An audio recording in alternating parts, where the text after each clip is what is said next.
যে 15 বছর নৃশংস অত্যাচার তারা চালিয়েছে, আর এই অভ্যুত্থানের সময় যে হত্যাযজ্ঞ চালিয়েছে, এটার ক্ষমার কোনো জায়গা নেই, এটা ভুলে যাওয়ার কোনো উপায় নেই।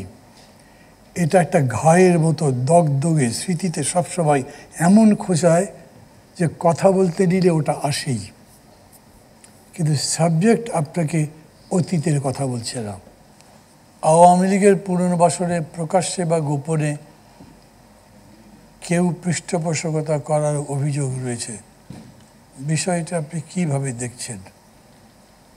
প্রকাশ্যে পৃষ্ঠপোষকতা করার অভিযোগ আমি জানি না। আসলে প্রকাশ্যে পৃষ্ঠপোষকতা করার অভিযোগ থাকলে না ওই সিসির মতো রাস্তার মধ্যে চড়থাপ্পড় দেবে, ডোবে, কিন্তু তাকে গ্রেপ্তার করে শাস্তির আওতায় আনা উচিত। আওয়ামী লীগ গত 15 বছরে যে অন্যায় করেছে, যে অত্যাচার করেছে, আমার প্রায়ই মনে হয় যেটা হিটলারের অত্যাচারকে ছাড়িয়ে গেছে। ফিজিক্যাল টর্চার তো করেছেই, তার সাথে সাথে যে নৈতিকতা ধ্বংস করবার চেষ্টা করেছে এবং বহুলাংশে সফল হয়েছে, এইটা ফিরে আসতে আমাদের অনেক সময় লাগবে। অতএব আমি মনে করি তাদের ব্যাপারে সর্বোচ্চ কঠোরতা দিয়ে, বিচক্ষণতা দিয়ে, পক্ষপাতহীনভাবে বিচার করে শাস্তি দিতে হবে। বিচারপতি খায়রুল হক যিনি ভুয়া রায়ের মাধ্যমে তত্ত্বাবধায়ক সরকার বাতিল করেছেন, দেশ থেকে পালিয়ে যাওয়া খায়রুল হককে ফিরিয়ে এনে বিচারের বিষয়ে আপনার বিশ্লেষণ কী?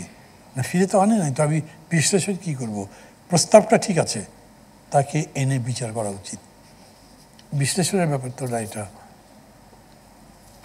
বর্তমানে যে রাজনৈতিক ঐক্য দেখা দিচ্ছে, এতে পতিত ফ্যাসিস্ট মাথাচাড়া দেওয়ার শঙ্কা আছে কি না, এইটা একটা ভালো প্রশ্ন।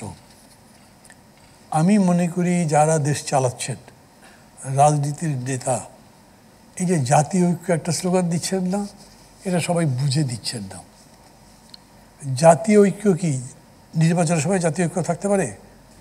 আমি ক্যান্ডিডেট, কিরণও ক্যান্ডিডেট, একই জায়গায়, এক কনস্টিটিউয়েন্সিতে, তা আমি আর কিরণ কি জাতীয় ঐক্য করবো? একসাথে ঐক্যবদ্ধ হতে পারে?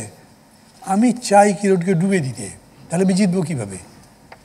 আমাকে একটা ইথিক্স মানতে হবে ইলেকশনের বা গণতন্ত্রের নীতি, যে আমি তাকে বিলো দ্য বেল্ট হিট করবো না।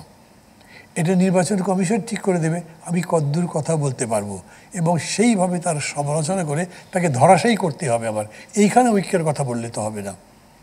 এখন ধরেন বিএনপি আর জামাত অনেক দোস্তি ছিল না, হঠাৎ কোনো কারণ দেখানো ছাড়াই আলাদা হয়ে গেছে। কোনো সময় এরা কারণ দেখায়নি, কিন্তু এখন আলাদা যে হলো, নিজের মতো বুঝে দেন।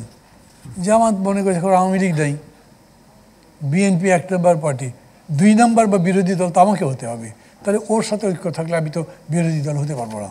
আমার ব্যাখ্যা, কিন্তু ওনারা বলেননি। অতএব জামাত তার সাথে মিলে নির্বাচন করবে না। আপনি যদি এখানে বলেন ভাই আপনাদের ঐক্য রাখছেন, কেন ঐক্য রাখেন, তার রাজনৈতিক বিবেচনায়, সাংগঠনিক বিবেচনায় উনি বিএনপির সঙ্গে ঐক্য বা মোর্চা করবার প্রশ্ন আসে না, আমার তাই মনে হয়। এবং সেদিক থেকেই তার সিদ্ধান্ত নিয়েছেন, এবং মনে হচ্ছে জামাত ইজ ইন্ডিপেন্ডেন্ট পার্টি।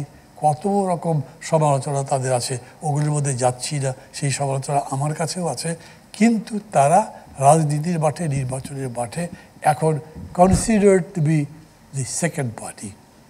তো তারা তাই করবে। এটা ঐক্য চাচ্ছেন কেন?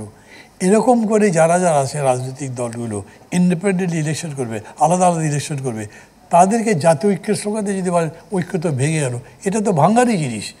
কিন্তু যদি ধরেন একটা জাতীয় প্রশ্ন আসে, সার্বভৌমত্বের প্রশ্ন, অথবা ধরেন একটা বিশাল কোনো বিপদ দেশের মধ্যে আসলো, দুর্ভিক্ষের মতো, কিংবা একটা ভূমিকম্প হয়ে গেল, তখন সব দল একসাথে যাবে কি না? গত সময়ে কয়েকটা অকেশনে আমরা দেখিয়েছি যে সেই সবাই আমরা একত্র হয়েছি। আমি মনে করি যে জাতীয় ঐক্যের ওই স্পিরিট এখনও আছে। খেয়াল করেছেন, আলোচনা চলছে অনেক দিন ধরে, দ্বিতীয় পর্যায়ের সংস্কারের আলোচনা চলছে।